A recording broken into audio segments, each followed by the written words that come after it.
Right, so I'm here with Eliot Higgins, who's the founder of the Brown Moses and Bellingcat website. Thank you for being with us. And I wanted to ask you, what brings you to the European Parliament today? Well, I'm here at the Meet Europe Creators event, which is being hosted by Google at the European Parliament. I'm here to talk about the work I've been doing with my website Bellingcat, and that's mostly focused on the conflicts in Ukraine and Syria. Talking about Syria, with Russia stepping its game in the area, you must be pretty busy at the moment, right?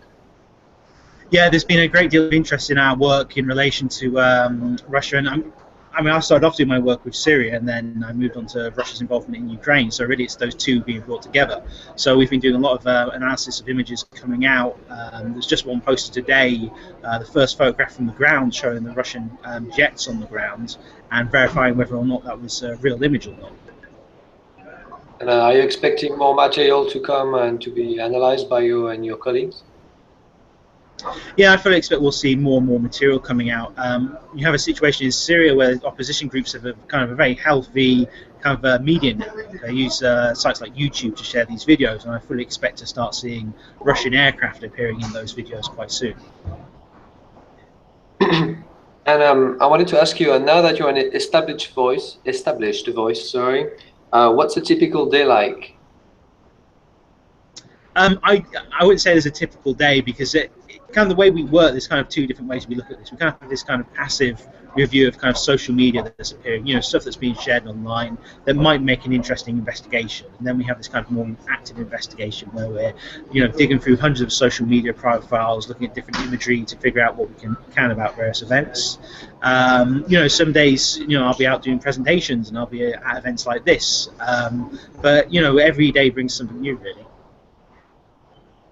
You've recently worked with the website Corrective, and I wanted to know if you're planning to develop partnerships with other media in Europe and outside of Europe as well. Well, yeah, I mean, what we try and do is when we produce our work, we're very open about our sources and the information, in the hope that other news organisations might take our work and take it further. We also produce very lengthy reports in some instances, and with those we tend to approach news organisations and say, are you interested in publishing this? And they kind of write up in a way that's more digestible for someone who's an expert in the area. So we get to have a nice long report, but also have it explained in terms that are more straightforward. So yeah, in the future we expect to do a lot more media partnerships. You've seen hundreds, maybe thousands of videos on the Syrian conflict. One made the headline last year. Was the fake Syrian hero boy video, if you remember. I would like to ask you if you think... Yeah. Go on. Sorry, you're breaking up a bit there. Oh, sorry. Okay. So what we had there was a video. What was interesting about that, and what should have been the first red flag, it was posted on a brand new YouTube channel.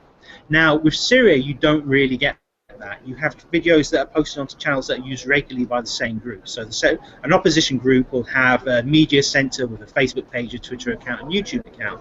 And this video was posted on a brand new channel, which is very unusual. Immediately, that should have been a red flag to anyone who's kind of following this stuff. And then when you start watching this video carefully, this boy gets supposedly hit by a bullet, and there's this huge puff of smoke, but no blood. I've seen a lot of these videos, and real videos like that. And if something kicks up that much amount of dust from a person, they're not going to get up again. So there's lots of different elements to it that immediately made it very suspicious. But a lot of news organisations, they know this, but they just ignore it because it's an exciting video, and they worry about the clarification later. And that's why verification has become a much more important part of what's happening in newsrooms nowadays. And do you think that state or NGOs or other local actors on the field are going to try to game the system again and producing fake videos or staged videos like this? Well, we had an Instagram account recently that was supposed to be a migrant refugee fleeing across the Mediterranean that turned out to be a fake and a kind of for raising awareness. it tends to be all these organisations that are trying to raise awareness by producing this fake information when there's really enough information out there about the real conflict that just gets ignored.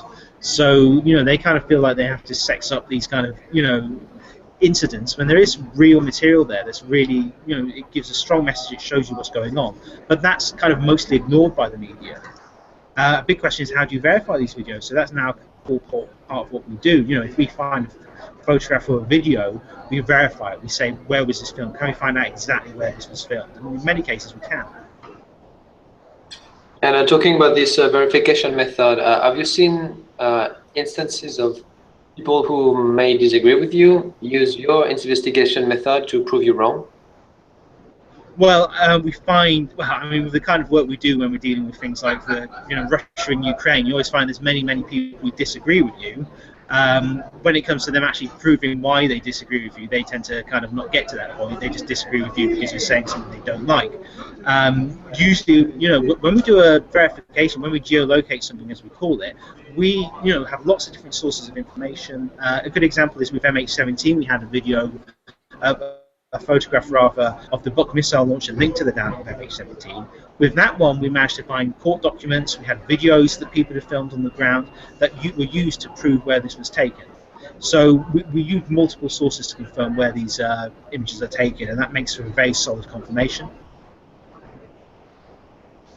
And we mentioned people who disagree with you, but most of them are trolls. And so with all those trolls, and like website investigating you and trying to dig in your past, trying to find if you're an MI6 agent or whatever, how do you keep your sanity? Well, fortunately, I'm pretty boring anyway, so there's not much to find when they dig around for stuff. I just do. The thing is, when they kind of attack me and attack my work, I just drives me to do more of it. So if they, if they really don't like my work, they might as well stay quiet, because when they start, sending insults at me, I just think I'll write another article about something.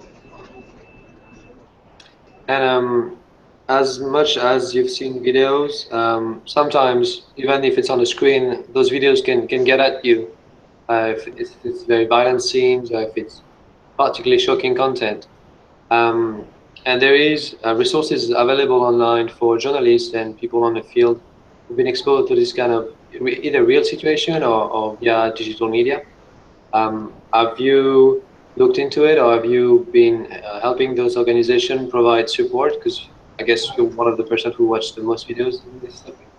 Well, I think individuals are very different about how they can handle this information, because some of this stuff is really horrific. I mean, one thing I found was watching these videos, just from Syria. I don't speak Arabic, so there's no real point having the audio on when it was something particularly horrible. And that actually helps you kind of stay detached from what you're seeing.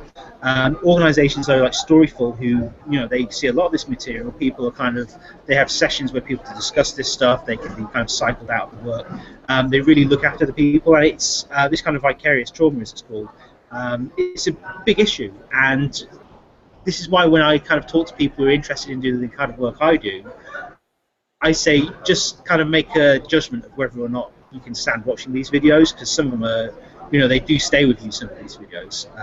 I just think I'm fortunate in one way that I'm very good at kind of compartmentalizing what I'm seeing and, just keeping away from my real life, but for other people that's more difficult. And it's good to be able to talk to other people about these kinds of videos.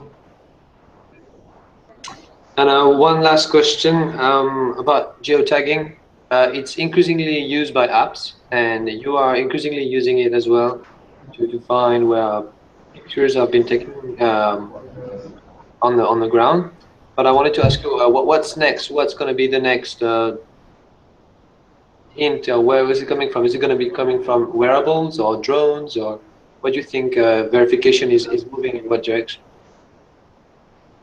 Well, it's been interesting looking at the use of drones now in various events. I mean, you're getting a lot more drone footage appearing now, just using mini drones. Just at this event today, I've seen the 360 cameras being used, and this video is already coming from Syria using those cameras, and those are very interesting. And then I was saying, wouldn't it be interesting to take one of these 360 cameras and take them to where we've got these border crossings with lots of refugees, to give people a more of a kind of make them feel that they're there. It kind of draws people into the story and draws them into what's happening. I think really part of what we're going to see in the future is looking at these different ways of getting people more involved with the stories that are happening, and using technology to do that, be they drones or 360-degree cameras. And how is it going to make your work easier or more difficult?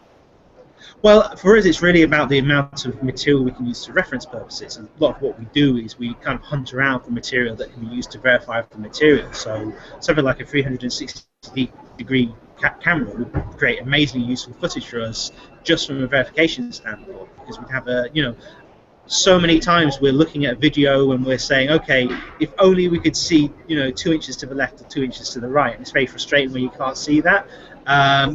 Drones as well, that gives us a completely different view of areas. It's useful combining that with satellite footage as well. What was very interesting recently is I was watching a video from a Ukrainian volunteer battalion, and what they did is they had their own drone and they filmed a location with the drone, and then they combined open source material with it. They had video taken by a blogger at the site they were interested in. They used Google Maps to look at it, Google Earth. They used Google Street View to look at the area to verify the location, and bring together lots of open source techniques. And what's been interesting with Ukraine, you're seeing that more and more these kind of open source techniques are being adopted by different organizations. We've even had the Ukrainian police produce an open source investigation into a grenade attack.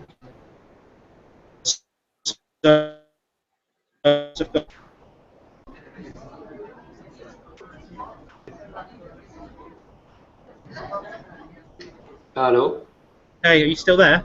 Yeah, I think... You cut out? I cut out? Oh. That's right. I heard you until almost the end. Interesting bit. Okay. When it gets better, I'll say that again. Yeah. I think you're back. Okay. Yeah. We're good. Mm-hmm. Okay. So what was the question? The question was, how are drones, and you said that drone and 360 camera are going to help you find more reference points and help you geolocalize videos and everything. Yeah, I think what's really interesting is looking like Ukraine, for example. We're seeing more and more use of this kind of stuff in Ukraine. Recently, I saw a video where a Ukrainian volunteer unit had used their own drone to film a separatist position. But then they used video footage they found online from a blogger showing the same location. Well, they were having this celebration there. But then they combined that with Google Earth, Google Street View to confirm this location and gather information about it. The Ukrainian police just published a report using open source information to investigate a grenade attack. And myself and the Atlantic Council, we published a report on Russian involvement in Ukraine that used open source information. And that seems to have had a big influence there. And I think we're going to see more and more of this being used in countries where there's kind of this proven use case. Maybe you've heard of it, but this morning in France, there's a news report about a group of French retired soldiers, veterans, who are planning to go fight alongside the Peshmergas in northern Iraq. And they can't accept money because that would make them mercenaries. But so they've launched a crowdfunding campaign, but the way they will gather money as well is bring GoPros and video cameras and film themselves and sell those pictures to the media organization worldwide to try and fund their efforts to fight and train the Peshmergas against the Islamic State. So that's a parallel to the situation in Ukraine you're saying. Well, it's interesting. I think one thing that would come up quite quickly is the ethical issues of that. If they're selling that to me, footage from media organizations.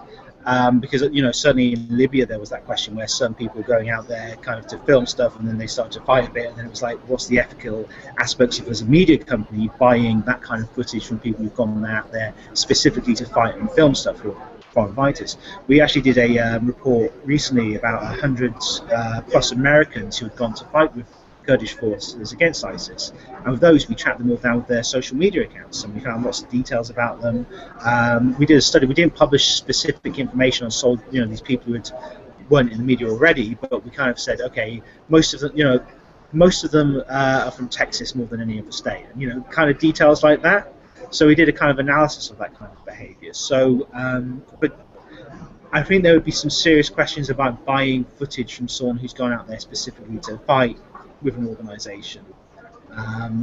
But you know, sometimes you can find an organisation and pay for that. I think that'll raise some interesting editorial questions. Great. Thank you for your time and your input. That's great. Enjoy the rest of your day in Brussels. Okay. And yeah, have a nice day. That's great. Thanks very much.